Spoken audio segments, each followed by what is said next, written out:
Hello, welcome everyone. Welcome to Appointments Live. We are so excited to have you guys joining us today. We have an awesome guest panel today. I'm really excited to get to introduce you to them. But first, we are United We, and United We advances all women's economic and civic leadership to make meaningful change. We exist to create equity in civic leadership, and we're here to encourage you on your civic leadership journey, no matter where you are. If you're just starting out, if you're farther down the road, it does not matter. We're here to encourage you along the way. So we do this through a variety of activities at United We, including things like hosting town hall listening sessions with women and partnering with institutions to conduct research reports. And in fact, we just published one earlier in June, I think on June 4th, called Care for the Economy. Our team examined women entrepreneurs' experiences with the childcare system across the country to kind of identify what their specific needs are, how they're being met, and really more likely than not, how they're not being met. And no surprise, our research found that more than half of women entrepreneurs with young children say that a lack of adequate childcare negatively impacts their businesses. We're not surprised by that, but there's definitely some implications in there, policy implications that that United We hopes to work on in the future. And so those are the types of issues that any issue really that's impacting women is what we're here to focus on. But today, we're not going to talk about the research so much. We're going to talk about our amazing program called the Appointments Project, or AP, hence Appointments Live. And really, no matter what we do, we're here to support women and to elevate them. And so you, our attendees, really are the focal point of all of this. And I wanted to mention that we will drop the link to that research paper in the chat, but you can also go to the website and find it under the latest research. I think there's even a little banner on our website right now that's easy to click into from the homepage. So Appointments Project brings together women from across the country. And today we have three brilliant ones today who are actually serving in elected positions. So a little bit different than what we've done in the past, but they're going to provide us with some behind the scenes insight on how local appointed boards and commissions can actually make change happen in the community and how to engage with the decision makers in your community when you're in those positions. And so I will definitely introduce you to them momentarily. But for our new friends on the call, my name's Katie. I'll be hosting, obviously, our time today. And my colleague Amy is in the chat. She'll be there to monitor any questions that you might have or any comments that you want to share with us. We would love it if you would drop in the chat now where you're joining us from. We just love to see kind of the footprint that we've got during our Appointments Live sessions. So I'm going to do a quick rundown for y'all on the Appointments Project, on why we know that it matters and how y'all can get involved. So United We's Appointments Project really exists to embolden you to take your next steps in municipal board service or local boards and commissions. And we know that when women serve on boards and commissions, results happen. Our research shows that increasing representation on civic boards and commissions, it fosters inclusivity and equitable and effective governance. One of the ways that we seek to increase representation is really through story. So celebrating and learning from remarkable women who are right now doing the work in their communities. And so for the past 4 sessions, we've heard from a whole range of women and doing just that, celebrating the work that they're doing at the local level, on corporate boards. And now today, super excited because we're doing that from our elected officials. So I know these women are going to inspire you to take the next steps on your civic leadership journey, whether you're already serving or whether you're just wondering whether or not a board commission or commission position is right for you. We're here to kind of show you that we think it is right for you. And we're here to ask you to really consider stepping into that space. So a little bit of kind of background on what the heck even is a board or commission and like, how did they get started? How do they work? So they're created through city, county, and federal government through laws, rules, executive orders, and regulations. Local boards and commissions play a really critical role in our communities, providing direction and oversight for various aspects of public life. Boards and commissions require community member representation. They provide transparency between citizens and government, and they ensure accountability of other appointed and elected officials like the ones that are on your screen today.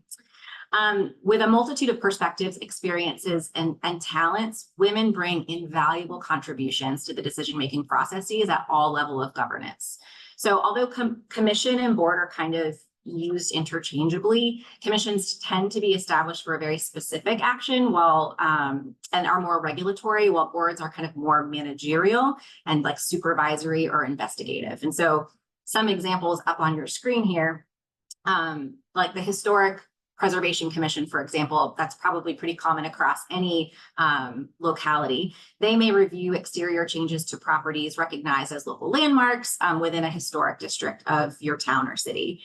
And then others like the Behavioral Science Regulatory Board, for example, protects the public's health and safety and welfare from unlawful or unprofessional practitioners who fall under that board's jurisdiction. And those are just two of a lot of different boards and commissions that exist.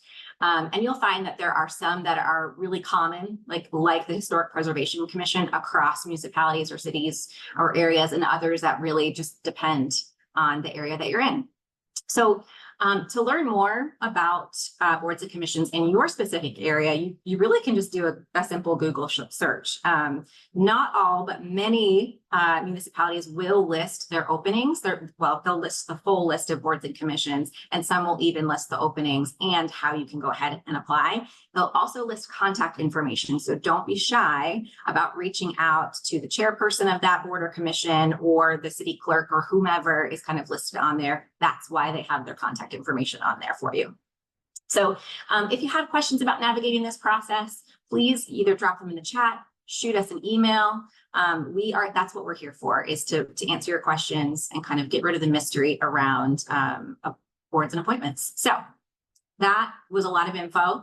I'm going to throw some more at you because we have three very accomplished women on our live today who are deeply familiar with civic engagement, and they have the inside scoop on how to really affect change at the local level. I'm so honored to introduce these women. So please join me in welcoming Liz Seman, Brandy Amidon, and Dorothy Dowe. So Liz, we'll start with you, has lived in Greenville. I'm going to do a little quick bio. Y'all, their bios are extensive. I'm not reading the whole thing. I edited them without actually telling them, so hopefully I've got the right details on here.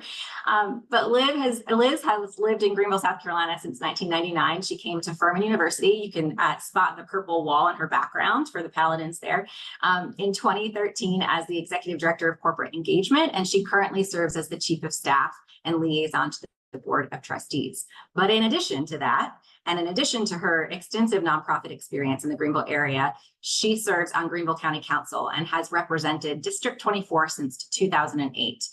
She was elected Vice Chair of Council and also chairs the Roads, Infrastructure, and Public Works Committee, and the Vice Chair of the Finance Committee.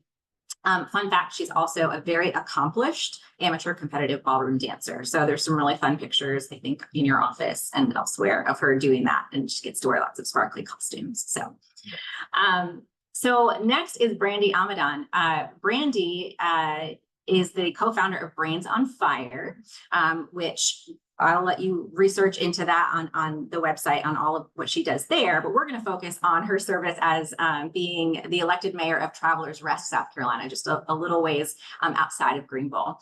She was elected as the city's first female and youngest mayor, go Brandy, and she's currently serving in her second term as the mayor. Prior to that, she was on city council for 8 years.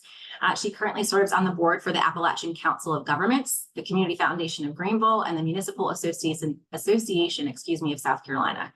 She just celebrated her 21st wedding anniversary and has a 9-year-old daughter who, I love this, is all sparkles and Stanleys. I am too, and I have a Sparkle Stanley Cup, and I should have brought it for this very purpose, and I did, but next time. And then finally, Dorothy is serving in her second term as an at-large representative on Greenville City Council. She serves as Vice Mayor Pro Tem and is the City Council liaison to the Greenville Transit Authority and Greenville Downtown Airport. She also serves as the mayoral appointee to the Visit Greenville SC Board of Directors and the SC TAC Board of Directors. She's committed to ensuring that Greenville is a place where citizens are actively engaged in the decisions that affect them, improving access to affordable and workforce housing, transportation, and managing growth to maximize Greenville's potential while maintaining a strong commitment to community and quality of life. Wow, ladies, welcome. How amazing to have you with us today. Again, y'all, this was just a short like preview of all of their bio stuff. So please go to the website later on and check them out. So let's get to talking. To kick us off, Liz, I'm going to start with you.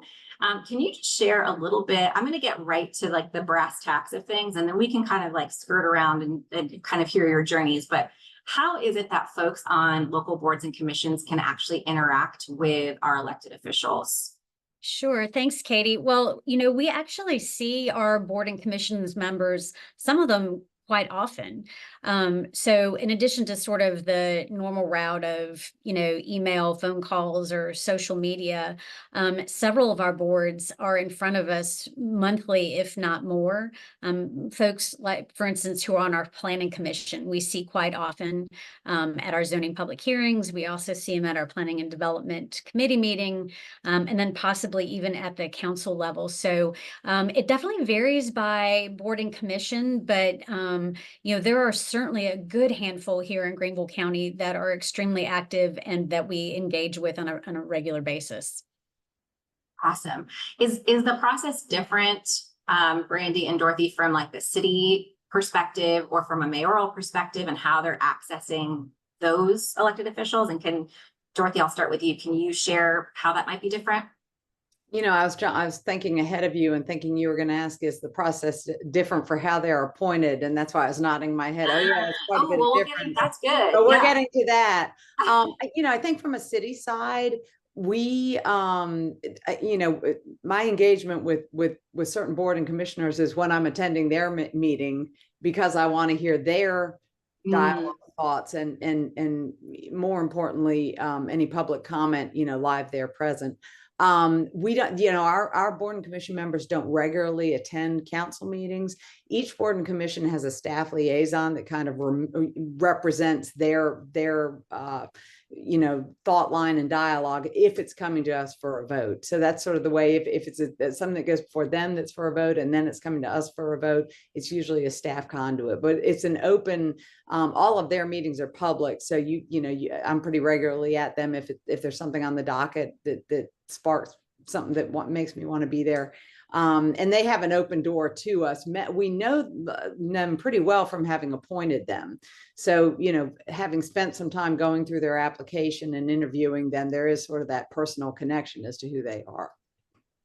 Yeah, we'll definitely get more into that, Dorothy. So yeah, don't let me forget that. Yeah, Brandy, is it different in any way for you as mayor and how you're engaging with the boards and commissions in the county or at the Travelers Rest level? I think this is great because you're getting a nice kind of mixture of small town, we're around 10,000. You've got Dorothy, what do you got, 60, 70, something like that, and then county. And so there is a lot of personal interactions, especially for me. I grew up here, so I know a lot of the people. You're going to see them in Walmart. We're going to have dinner together. And so there's a personal connection for that. But we really want to hear their community point of view. And so I'll sometimes go to a planning commission meeting or definitely watch them on YouTube later. And then they do the same for us as well, because they're curious about what council's vision is for the city. And they're trying to make sure that they know enough to making those decisions, like say it's for a rezoning, which is very important for everyone, growth conversations, to have those point of views and listen to. So it is a personal relationship for sure. And we do try to support each other, but there's also staff that is kind of the go-to. We're not experts in being local politicians or experts in zoning or experts in sewer. And so it is nice having the staff who can help guide us.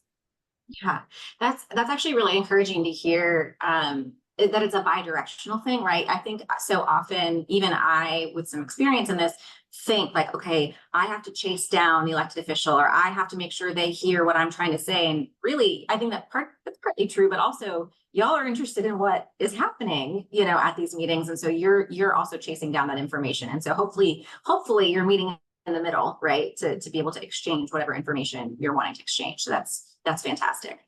Yeah, I think it would be, let's talk about sort of the appointments process itself and what each of your sort of level of involvement is in deciding or making decisions around applicants. And then we can kind of work back about what it is you look for. But yeah, Liz, if you'll just start with what's the actual process from the county level? Sure. Well, and Katie, I'm glad you mentioned at the top about, checking out your local governmental websites, because the County of Greenville, we do list on our website all of the boards and commissions, the ones that are appointed by the county, the ones that might have a gubernatorial appointment.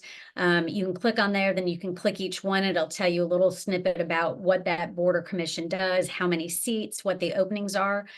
We do a process twice a year. So we ask applicants to fill out an application, and then we do an interview process, and then we vote following that, and that happens twice a year. And, you know, the applications it's not difficult, but we do try to get a lot of information up front to really get a sense of why the person is interested in serving on that particular board. And then some of them, in fact, have very specific requirements. It could be a requirement that you live in a certain district. It could be a requirement that you represent a certain industry or have a certain kind of background. So there are a few that are a little narrow in scope in terms of the pool of people who can apply, but the majority of them are really just very open to folks who want to get engaged in a specific aspect of community life. Yeah, that's fantastic. Yeah, I've looked at that application process. I was looking at some of the openings, and with my experience and my sort of heart and where I want to serve, there wasn't something that I made, connected with yet. But it's not hard, right? But it will take time. You need to sit and think well about how you're trying to represent yourself in those questions. And I'm not saying that's how it is for every application process, but Greenville County has certainly put thought into it. They also require that you attend at least one of the meetings of the boards that you're interested in serving on prior. You'd be surprised how many folks, I assume you guys did this, because you'd be surprised how many folks try to serve on a board or commission that they have no idea what actually happens.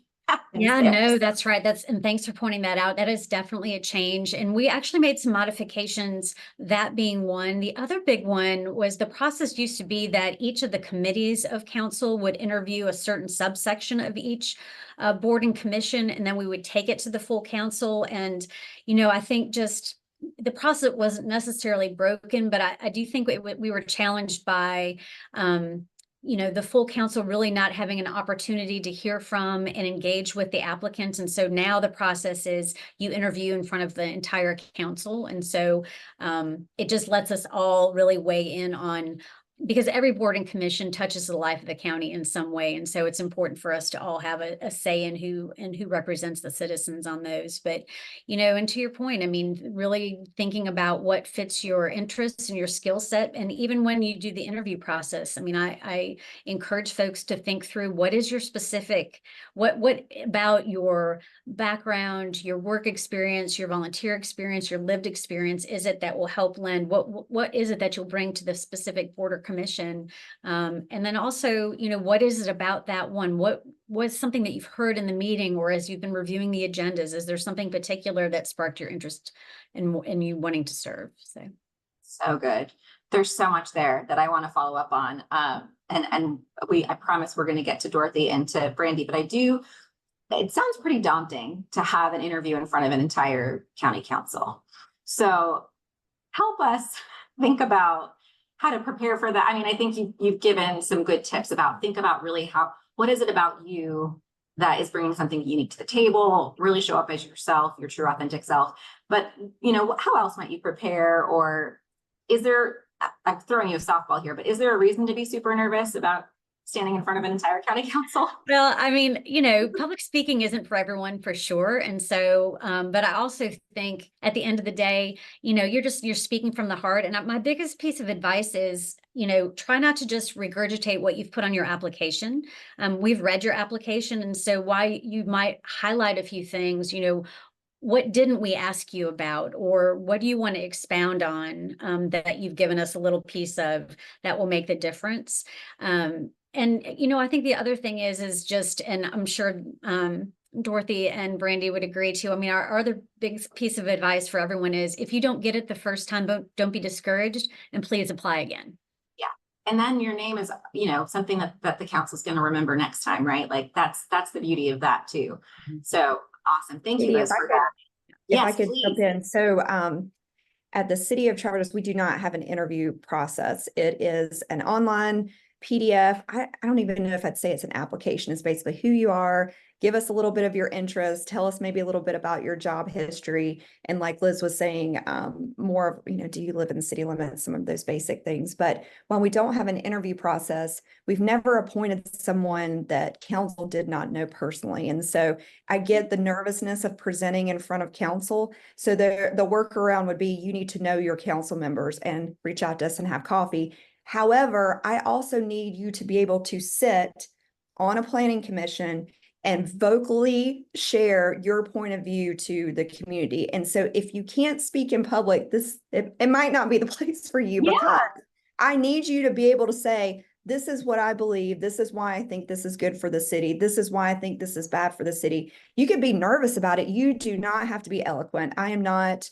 an A+ public speaker, but I can represent Travelers Rest well. And so there is that balance. It's personal, definitely at the city, and you can reach out to us and have coffee. But there is an element, kind of like Liz is saying, you do need to be able to explain yourself and your point of view. The worst thing would be to have someone on a commission and not be able to voice why they're going to give me a recommendation for a yes or a no on something. And so they're definitely, you don't have to be perfect at it. This is not a perfection competition or anything, but I do need you to kind of voice why you think something's important. Yeah, that's so good. And I think that brings up kind of 2 points for me, Brandy, is one, that's why the kind of passion piece really matters. You need to be passionate about whatever it is that you're kind of serving on, right? Because you can talk about anything you're interested in or that matters to you. And then also that's part of why they have a staff liaison, right? Who has the expertise kind of in that area. And so if there's recommendations, like I attended the planning zoning board meeting, and I'm going like, this is way over my head. I can understand where the constituents are coming from about their concerns, and and the commission's trying to meet them halfway, but there are also laws and regulations and things that have to be considered. And so that's why, that expert is kind of there to help bridge some of that gap that may exist. And so that was comforting to me as I was thinking through, like, if I wanted to serve on this type of board, do I have to be an architect or a landscape engineer or whatever? No, because that expertise does exist, although it doesn't hurt. But Dorothy, what about for the city? What's the process like in Greenville City? Gosh, I kind of feel like a rogue compared to my fabulous colleagues. Love it. So we're a little bit different on both of those points. Brandy made a great point about knowing someone on council. And when I came onto council in 2019, I did feel like it was a who you know. And from my lens, I didn't feel like it should be a requirement that you personally know a council member. Now, of course, we're 70,000 people. So it's a little bit, in TR, it's a little bit easier to get to know your council members. But in my view, you shouldn't have to know someone at the top to get an appointment on a board or commission.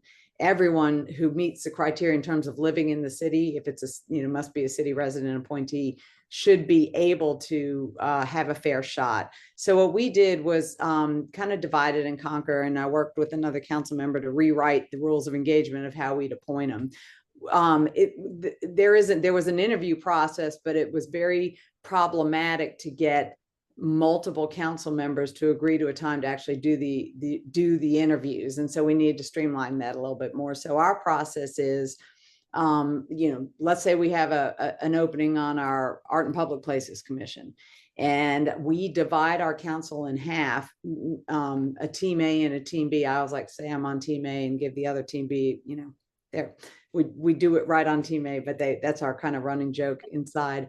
But each team has 3 council members, and at large, so myself and council member Stahl are on opposing teams because we're at large, and then the district representatives are divided between the 2 teams.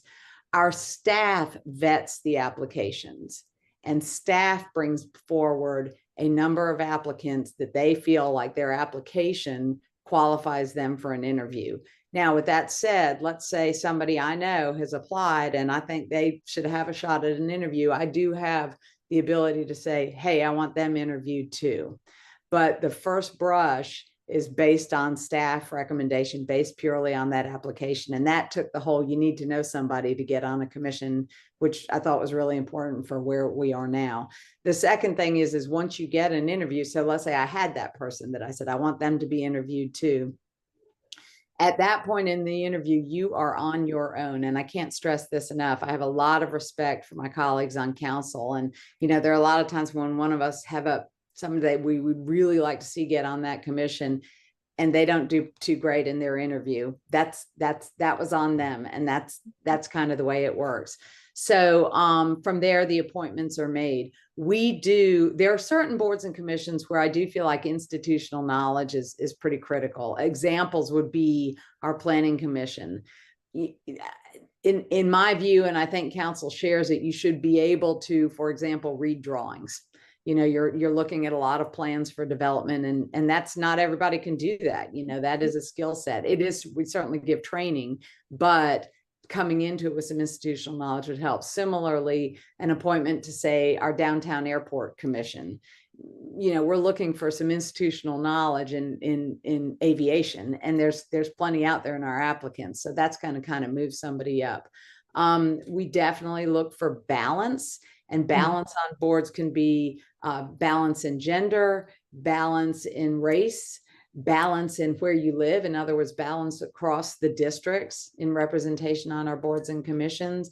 At the end, ultimately, the most qualified candidates are the ones that get appointed, but that is definitely part of what we're looking at. And to Liz's point, so y'all, Liz, nod your head. Do y'all require that they go to one of the meetings before they apply?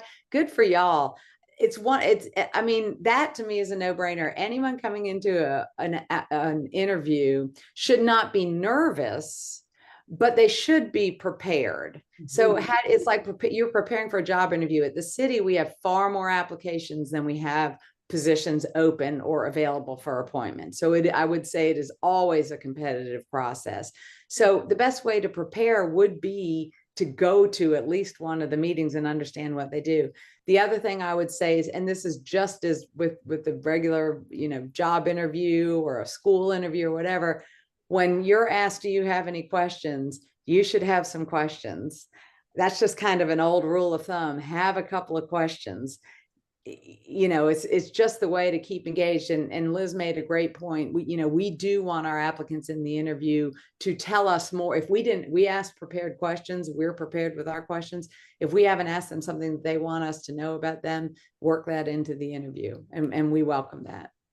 Dorothy, I'll add too that not only do we require people to go to a meeting, but we actually also have really strict attendance requirements, because we were definitely finding that we had some folks that we would be appointed and then wouldn't show up, and the commissions can't do the work without quorums. And, if you're also taking a space, and especially to your point, there's almost always more applicants than available seats. And so we've gotten much better about ensuring that we're keeping up with the attendance of all the board and commission members. Yeah, we have our municipal clerk is the mama bear of boards and commissions and the logistics, and we do that as well. And there are rules in the bylaws about attendance. And I would say rarely are people removed from a board or commission appointment. And when they are removed, I can't think of an example where it happened when it wasn't due to poor attendance. All the meetings are, long way in advance when they're going to be. They're at a regular time. They might be the fourth Thursday of the month at 4:00. That change. So we expect at the city that people plan their vacations around that they plan their doctor's appointments around that they plan their business travel around that, because at most it's meeting once a month. And, illness is certainly a legitimate excuse, but beyond that, we don't really see another one as something you couldn't have planned better for.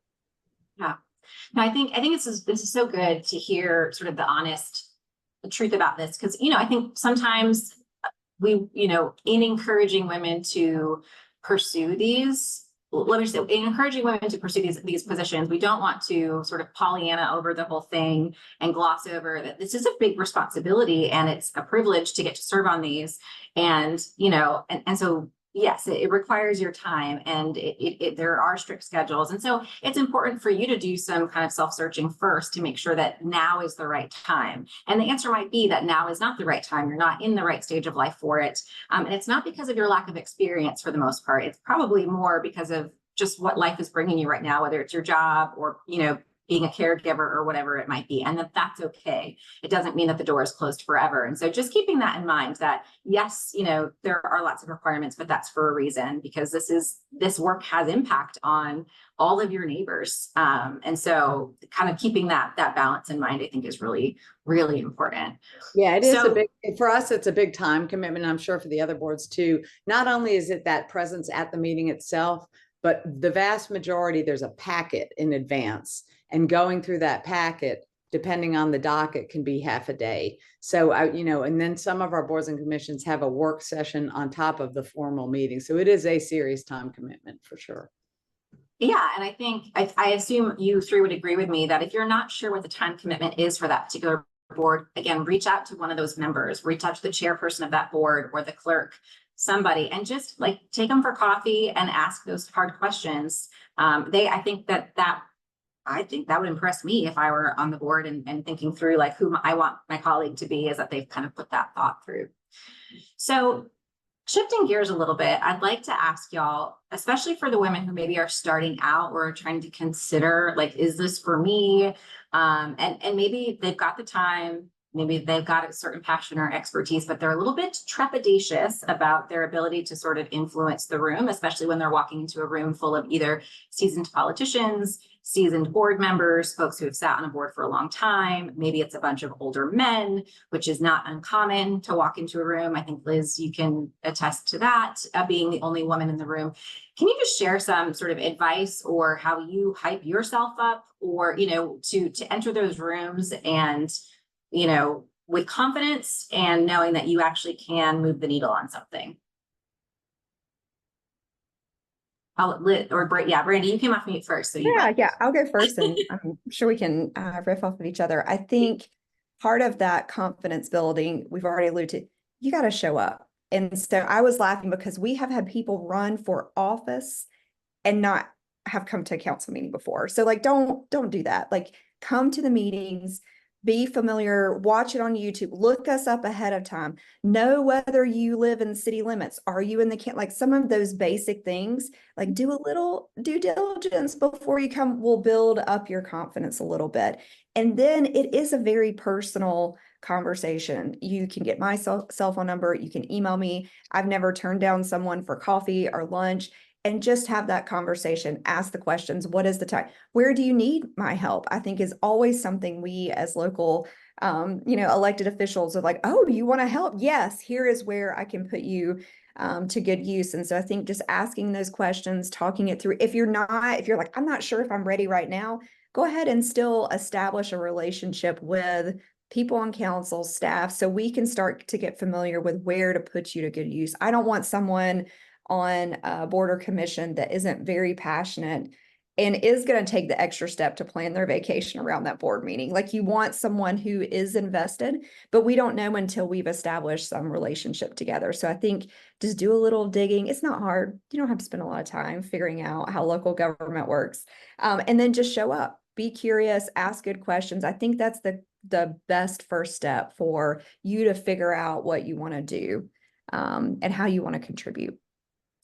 I love that, Brandy. One of the ask good questions thing. I'm on a nonprofit board, different thing. And one of the things I love about our board chair is that regardless of her experience in the business world and in the nonprofit world, if she doesn't understand what one of the staff members is saying, or there's a technical term, she is the first one to say, what's that? Hey, can you please give me a little bit? And I think it puts me at ease because I'm the only one that doesn't know what that is, and I need to go Google that later. And she just asks, and I love that. And so I'm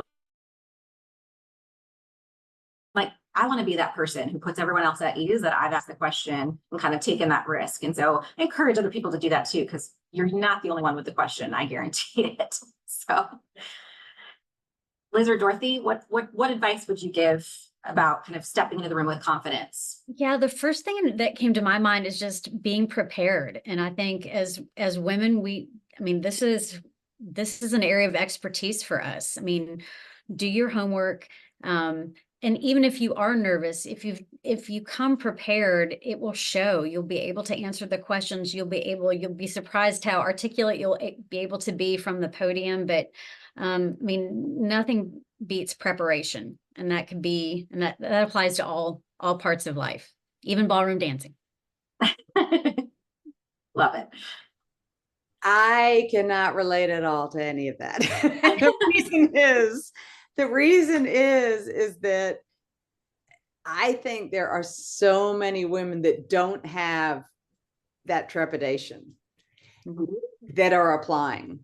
So I'm trying to, like, on the one hand, I'm trying to lift people up that have trepidation right now, but I'm also like, there are plenty. It's not like there's we've come a long way, and a lot of women have bootstrapped up for positions like this. And I will say, when I'm in interviews, I've never seen someone, male or female, stumble out of nerves. By that time they're pretty on it. I think know that there will be training. I mean, not everybody is expected how to understand topo drawings, right? For a planning commission thing.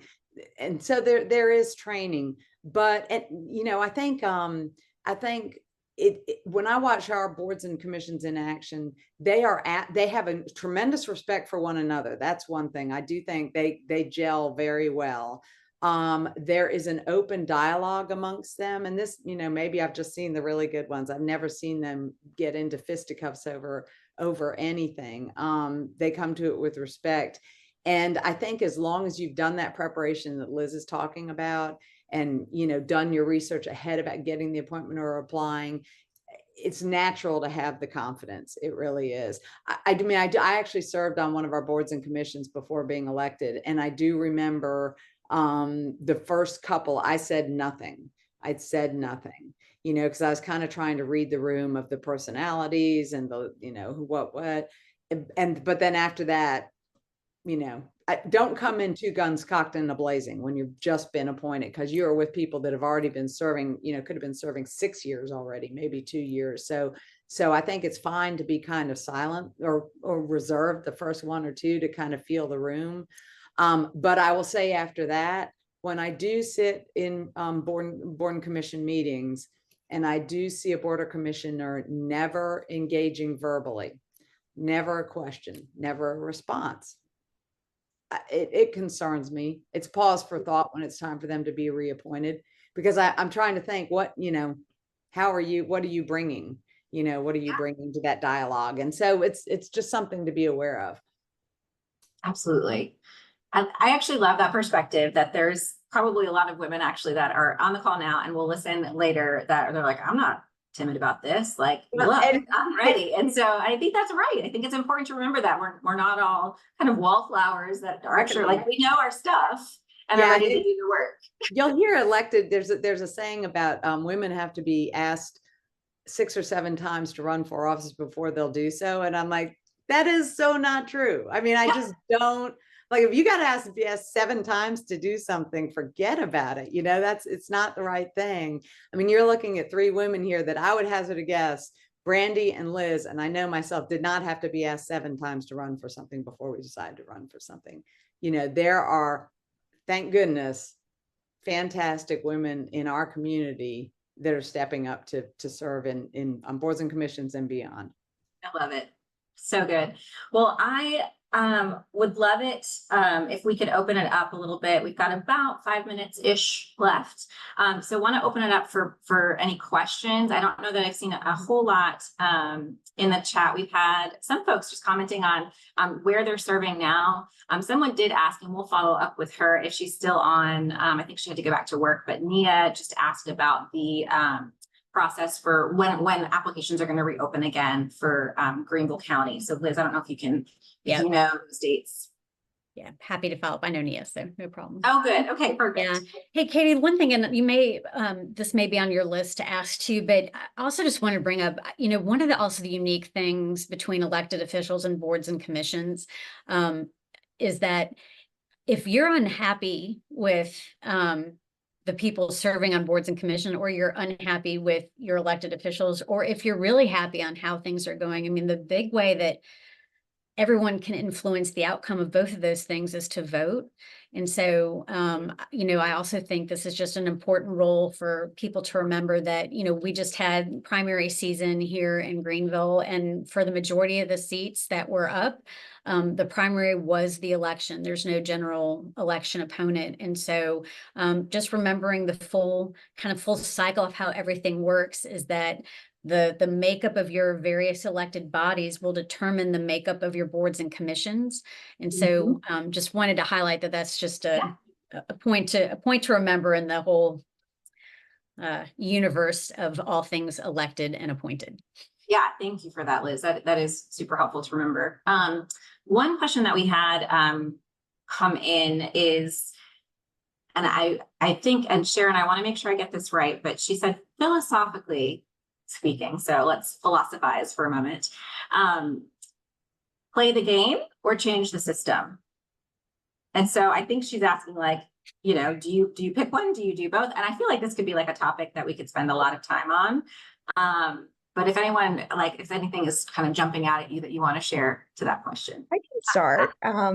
I don't think you can play the game if you aren't in the system. So I do get a little irritated with the backseat drivers a little bit, where it's like, you should do this and you should do that. But if you're not a decision maker, you're not on the board, you're not at least influencing or participating. Like, if you're not showing up to the game, I don't think you can be like, oh, well, this should all change. Well, then you're just kind of like chatting and giving your point of view. But I do think if it's not like I have totally transformed the city of Travelers Rest, but I think as a female mayor, when I stepped into that role, it did encourage other women to be on council. And so I used to be one of 2 ladies on council. There's 9 of us, ran for mayor, and now we have 5 women on council. So we're a majority, which is pretty cool.